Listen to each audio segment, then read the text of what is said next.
August மாதம் 22ஆம் தேதி வெள்ளிக்கிழமை ரூத்தின் புத்தகம் முதல் அதிகாரம் 1-6 வசனங்கள் 14-16, மீண்டும் 22ஆம் வசனம் அதை மிகச் சிறப்பாக 16ஆவது வசனம். நகோமி தன்னுடைய மருமக்களை தன்னுடைய நாட்டுக்கு திரும்பி போக சொல்லுகிறாள். ரூத்தோ பிரிந்து போக மறுத்துவிட்டு அவள் சொன்ன வார்த்தை தான், உம்மோடு வராமல் உன்னை விட்டு பிரிந்து போகும்படி என்னை நீ வற்புறுத்த வேண்டாம். நீ செல்லும் இடத்திலே நானும் வருவேன். உன் இல்லமே எனது இல்லம், உம்முடைய இனமே என்னுடைய இனம், உம்முடைய தெய்வமே எனக்கு தெய்வம். எங்கே இறப்பீரோ அங்கே நானும் இறப்பேன். அங்கே நான் தான் என் கல்லறையில் இருக்கும். சாவலும் விட்டு பிரியேன். அப்படி பிரிந்தால் ஆண்டவர் தண்டிப்பாராக என்றார்.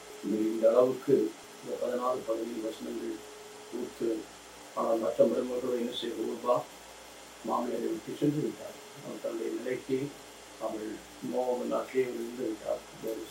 ஆனால் நகோமியோடு ரூத்து பெத்லேகேமுக்கு திரும்பி வருகிறார். உம்முடைய தெய்வம், உம்முடைய சாவில் நான் இருப்பேன், சாவிலும் உன்னை பிரிய மாட்டேன் என்று சொல்கிறார் என்றால் ஆண்டவர் மீது எவ்வளவு நம்பிக்கை கொண்டிருக்கிறார். இதே போலதான் நாமும் இந்த உலக உறவுகள் எல்லாம் கடந்து போனாலும் ஆண்டவரை ஆதாயமாக்கி கொண்டால் அவரோடு நாம் வாழ்வோம், அவரோடு மறிப்போம், அவரோடு உயிர்ப்போம் என்ற நம்பிக்கையை நாம் பங்கேற்கிறோம். அவரை நாம் நமக்காக மறித்து உயர்த்தினார்.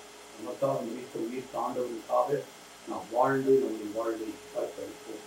இந்த நல்ல தகப்பனை எங்களுக்காக உடைய ஜீவனை கொடுத்து எங்கள் ஆசையை கொடுத்து நாங்களும் இந்த இலக்கத்தின் கருணையை பங்கேற்றோம். ஆசை